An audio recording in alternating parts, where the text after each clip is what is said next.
اي واحد عربي سعيد ومبسوط انه شايف دولة عربية توصل لمربع ذهبي في كاس عالم. شيء مش هيحصل معاك في كل كاس عالم او في كل دورة كاس عالم.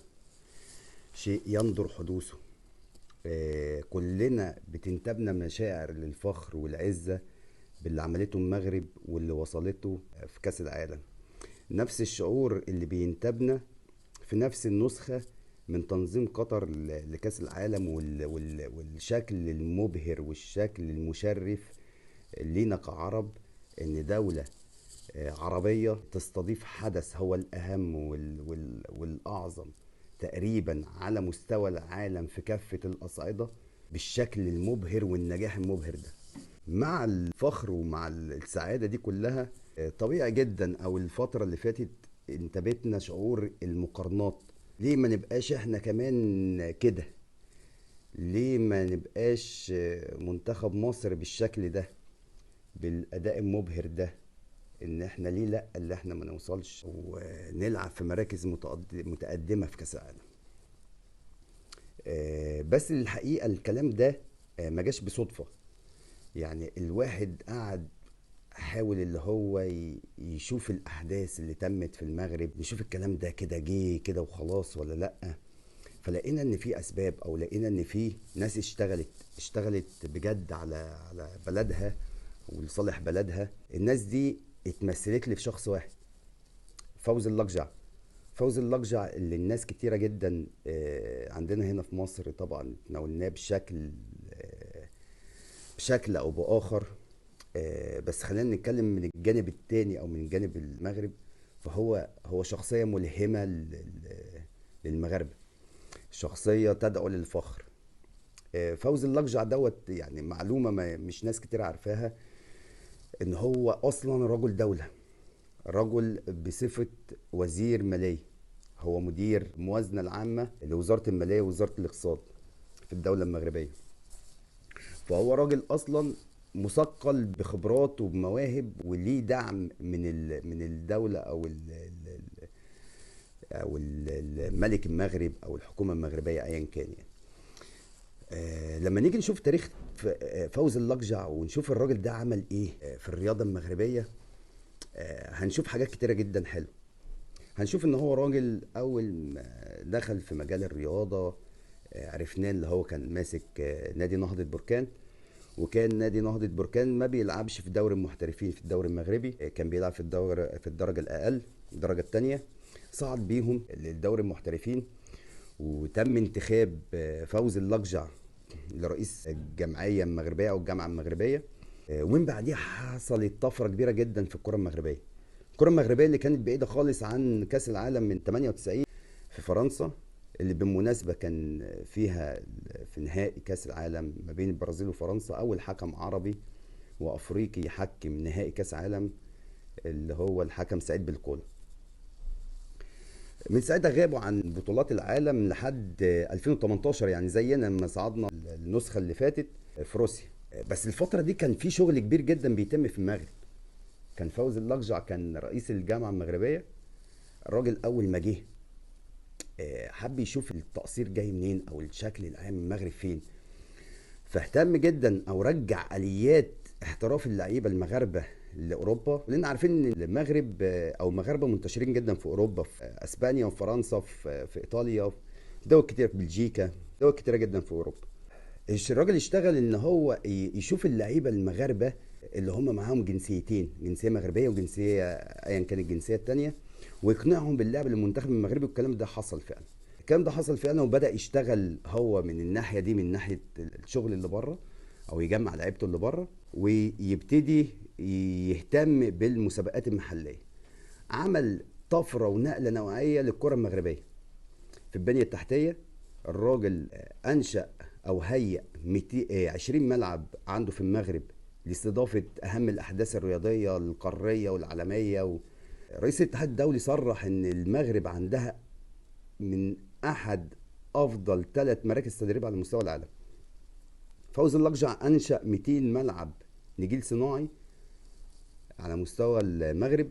في فتره توليه الجامعه المغربيه او الاتحاد المغربي الانديه المغربيه حققت 6 بطولات قاريه، سواء دوري ابطال افريقيا مع الوداد مرتين، او الرجاء نسختين الكونفدراليه، ونهضه بركان نسختين. على مستوى منتخب المحليين، كون منتخب المحليين واهتم جدا ان المسابقه دي تتم، وفعلا تمت، وفعلا كسب نسختين لبطوله افريقيا المحليين، وبدا يعد كمان منتخب محلي غير المنتخب الاساسي بتاعه لكل محترفين. منتخب المغرب اللي بيشارك في كاس العالم ده عباره عن 26 لعيب، من ضمن ال 26 لعيب 23 لاعب محترف، من ال 23 لاعب محترف 16 لاعب محترف في يعني الدوريات الخمسه الكبرى، يعني مش في اي دوري وخلاص. انا عندي 16 لاعب في منتخب المغرب بيلعب في الدوريات الخمسه الكبرى، و3 لعيبه محليين بيلعبوا في الوداد. الراجل اشتغل شغل هايل جدا، كان اول دوله افريقيه تدخل الفار عندها، اللي احنا قعدنا عملنا عليه مشاكل وليله، ان احنا ازاي هنجيب فار ومحتاج فلوس وانديه تشارك وانديه مش عارف ايه وندفع فلوس. الراجل بمنتهى البساطه ما خلاش الفار عنده في الدوري المحترفين بس او دوري الدرجه الاولى، ده هو البلد الافريقيه الوحيده اللي عندها الفار في الدوري المحترفين ودوري الدرجه الثانيه، يعني عندنا كده زي الدوري الممتاز والمظالم. ده حدث. راجل اهتم جدا بحاجتين عشان موضوع الاحتراف وموضوع يطلع مواهب للكره المغربيه، باكاديميه محمد السادس وبمراكز الشباب. مراكز الشباب اللي احنا عندنا طبعا عارفين بيحصل فيها ايه، والاكاديميات عارفين بيحصل فيها ايه. هو خلى اكاديميه واحده اللي هي اكاديميه محمد السادس، ومراكز الشباب اللي هي تطلع ناشئين، سواء اللي انا اقدر اللي انا اطلعهم بره للاحتراف او اللي انا اديهم للانديه المغربيه. الكلام كبير جدا. وقلنا في فتره وجيزه الانديه المغربيه عملت ايه. تيجي تشوف على مستوى الاتحاد الافريقي، فوزي اللقجع بقى ليه صيت وبقى ليه اسم كبير جدا، وبقى ملهم لكتير من القيادات الكرويه في افريقيا بسبب شخصيته، بسبب ادائه وشغله، حاجه فوق ممتازه. راجل في وقت بسيط جدا، في وقت بسيط جدا بقى رئيس اللجنه الماليه في الاتحاد الافريقي، وبقى نائب رئيس لجنه الانديه في الاتحاد الافريقي. من عن طريق المكتب التنفيذي للاتحاد الافريقي ترشح او تعين في الفيفا كعضو من الاتحاد الافريقي في الفيفا بالتزكيه، ما فيش حد وقف قدامه. فراجل اهتم جدا بالبنيه التحتيه، واهتم جدا بالنشء، واهتم جدا بانتظام مسابقته المحليه، اللي لو نفتكر البطوله اللي احنا اخدناها من كايزر تشيفز، النادي الاهلي لما خدها من كايزر تشيفز والوداد خرج من الدور قبل النهائي بسبب اصرار فوزي اللقجع بعدم تاجيل مباريات للوداد المغربي، وكانوا بيلعبوا كله 3 ايام ماتش، وخرجوا فعلا من البطوله. ما شفناش ان ناس بتصرخ وبتقول ومش عارف ايه واجلوا لنا واعملوا لنا وبتاع ومش عارف ايه. فعنده الانتظام المسابقه ديت حاجه شغل ما فيش هزار فيها. ففوزي اللقجع عمل طفره كبيره جدا في الكره المغربيه. قلنا الحادث اللي هو عمله مع المنتخب المغربي ومع الانديه المغربيه، وان هو جمع لعيبته تاني اللي بره. عمل حاجه مهمه جدا مع وليد الركراكي. لو كلنا نفتكر بعد نهائي دوري ابطال افريقيا اللي خسرناه من الوداد، والدوره التدريبيه اللي عملها بعد البطوله، وكان فيها وليد الركراكي، وكان فيها موسيماني، وكان فيها مجموعه كبيره من المدربين الافارقه وشويه مدربين من بره.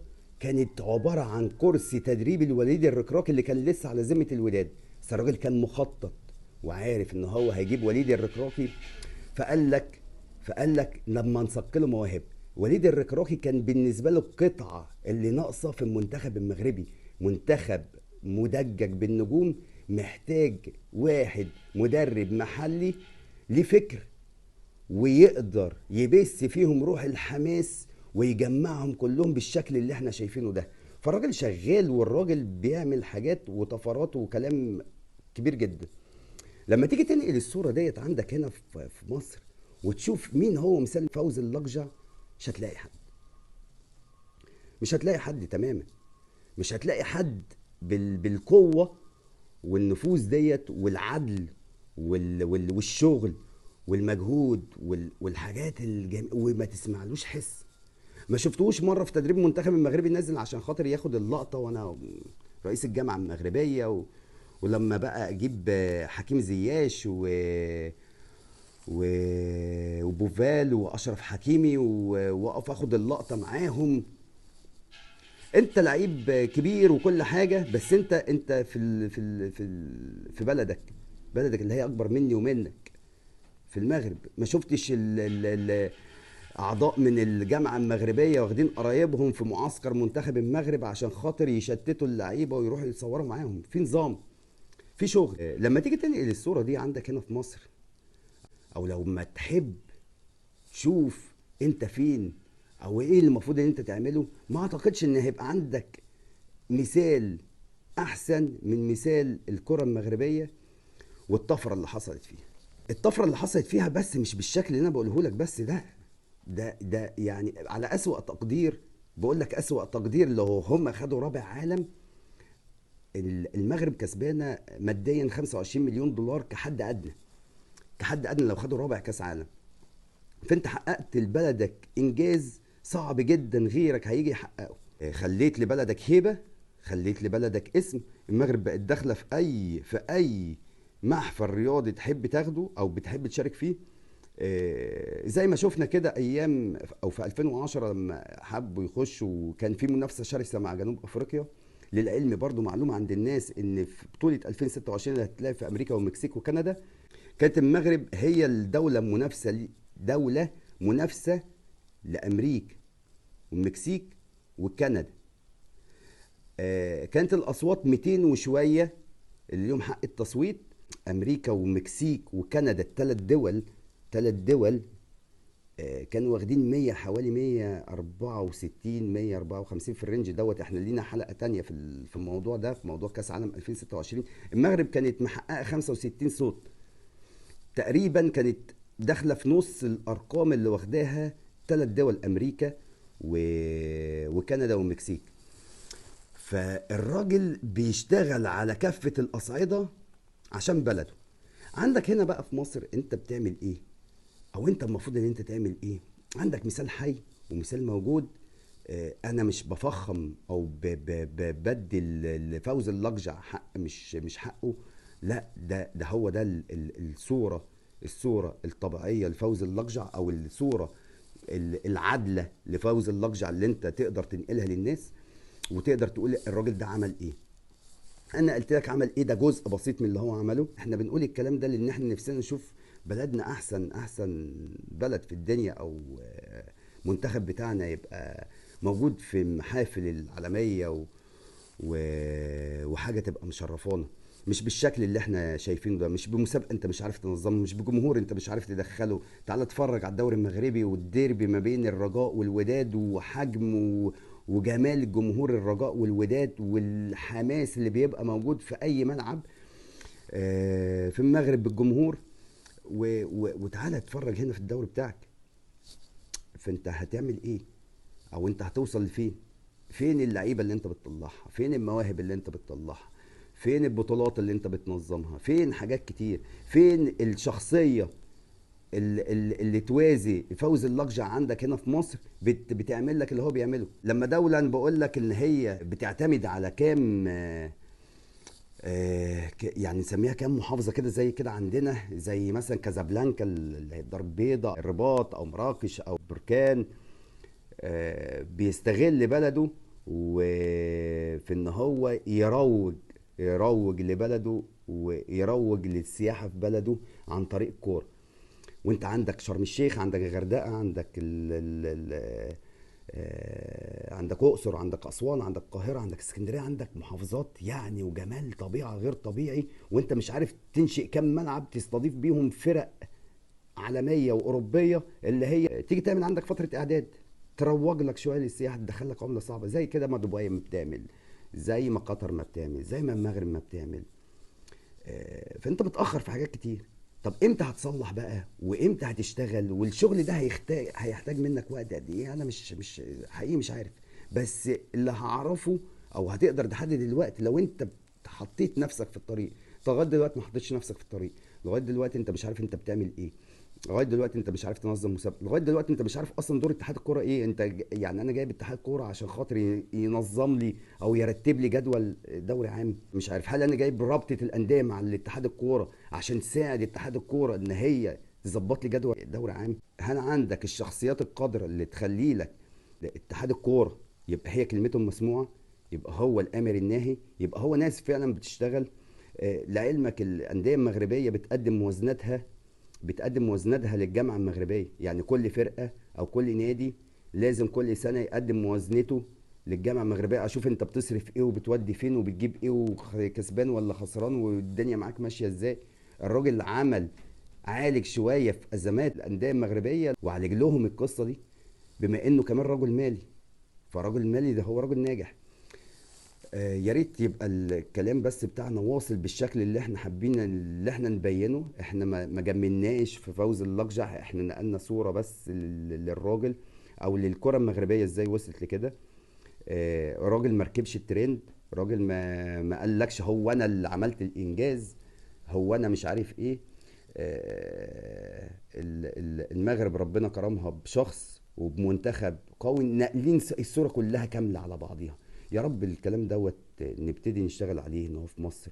ويا رب النجاح والتوفيق للمغرب اللي ايا كان، حتى ان خسرت من فرنسا ايا كان النتيجة ايه، خدت رابع كاس عالم.